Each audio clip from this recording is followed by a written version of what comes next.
Well, hello, studio teacher friends.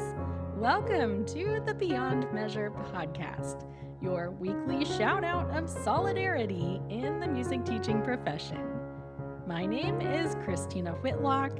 I am your host and self appointed anytime piano teacher friend.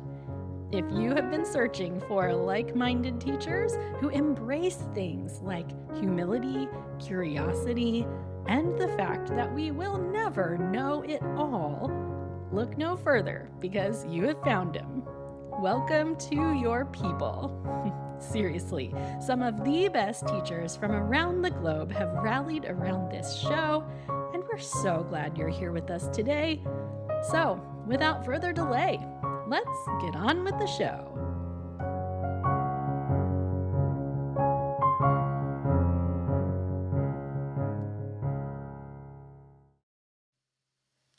I once ran across a quote from a young artist by the name of Gemma Troy, and it said, "Remember, your words can plant gardens or burn whole forests down." As teachers, it's important for us to remember the power that comes with our words. Last month, I was talking with members of my Patreon community during our monthly meetup called Teachers Teaching Teachers, and we got on the subject of college auditions. It was a fascinating conversation because so many of us had received different advice from our high school music teachers regarding our futures in music. Some were encouraged to pursue music majors. Some were encouraged to pursue double majors, and others were dissuaded from looking at music programs or teaching altogether. Listen, choosing to pursue music in college is a really sticky subject. It varies from case to case, and there are lots of arguments for and against going in that direction. I do have a whole episode on the value of university education, and I'll link that in today's show notes. What I found so convicting, though, about this conversation with my Beyond Measure community friends was this. Pretty much without exception, the advice that was given was followed. Again, almost without exception. Some participants in this discussion did not pursue music and had other careers entirely before they circled back and found teaching. Others went all in. Regardless of the outcome, it's important to note that their teachers' words had serious impact on big future decisions. These teachers' words shaped how these individuals saw themselves as musicians. Their words carried great authority. For better or for worse, the words these teachers spoke to their students carried influence. And I don't know about you, but when you see student after student, day after day, and week after week, and year after year, it's really easy to forget how impactful our words can be. Now, we're all human. We all get tired. We all get careless. We think our students aren't listening anyway. So it's easy to get to a point where we think what we say does not have any consequences. But I want you to remember the authority you carry as a teacher. So many of us get hung up on these rare occasions where we feel like our knowledge has been challenged or where we don't feel like we're taken seriously enough. I mean, we worry about the people who make us feel like just the piano teacher. But in actuality, we are taken seriously by most, if not all, of our students and their families. The things we say about music and about life and about our students themselves, it all carries weight. We never know that one thing we say that's going to stick in our students' heads forever. I can still remember my fourth grade teacher, Mr. Bennett, telling us about the highway in Germany that has no speed limit. Now, of all the things I was supposed to learn in fourth grade, I'm pretty sure the Autobahn was not anywhere on that list. Yet, Mr. Bennett told us about it, and I remember the Autobahn to this day. I can recount all kinds of random facts about life and the world around me that I've taken from teachers throughout my time in school. I've always trusted my teachers. I've trusted educators in my life to, number one, know what they were talking about. And number two, I've trusted that they want to share the knowledge that they have with me. That was true for me as a child, and it's still true for me as a parent. Of course, I have run into some teachers who have been worn down by challenging students and exhausting administrative decisions. And I've also run into teachers who just don't know quite as much as I wish they did. But that's just it, friends.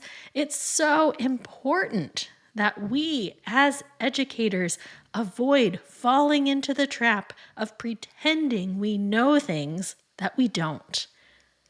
I want to remind you today that because of this authority that you bring to your lessons, that your students come to you with an inherent sense of trust. Even the ones who question you or who act like they don't really care about what you're saying. Our words matter to our students, and we need to choose them carefully. So if we don't know the answer to a question, let's model the ability to say, you know what, I'm not sure. Let's figure this one out together. Or, I'd love to do a little more research into that, so let's talk about it more next week. And for goodness sake, my friends, let's make sure we understand that we hold influence over how our students feel about themselves. If we make our students believe they are lazy practicers, well, guess what? They will just come to believe that they are lazy when it comes to practicing. And that impression is probably going to seep into other aspects of their life beyond their instrument. When someone tells you something about yourself, especially something negative, it sticks with you, right? I have an adult student who once had a teacher tell him that he had no sense of rhythm. That comment has stayed with him his entire life. And do you think he ever feels confident in his rhythm? No. It has been so hard for him to even consider the fact that his teacher was wrong. He has carried with him a core belief that he has no sense of rhythm for almost his entire life. I shudder to think of the number of students out there who have been told that they have no sense of rhythm or pitch or, quote, musical talent. Like, these are all things that I'll hear teachers say from time to time about students, and it fires me all the way up. I am a firm believer that if we spent more time pointing out our students' strengths, the rest of the stuff is going to work itself out. I'm going to wrap this up in the name of keeping things short and sweet this week, but let's all commit to calling our students' strengths out this week, shall we? Let's celebrate the creative thinkers and the students with great ears. Let's point out the hard workers and the looks of satisfaction on their faces when they do something well. Let's talk about the potential we see and the improvements that have been made over time. And please, oh please, when our students come to us for advice about the role music should play in their futures, let's consider our words responsibly, knowing the tremendous power of our influence on their actual adult lives. Let's be careful not to project our own feelings onto them and to help them weigh their options objectively. Here's a toast to close us out today.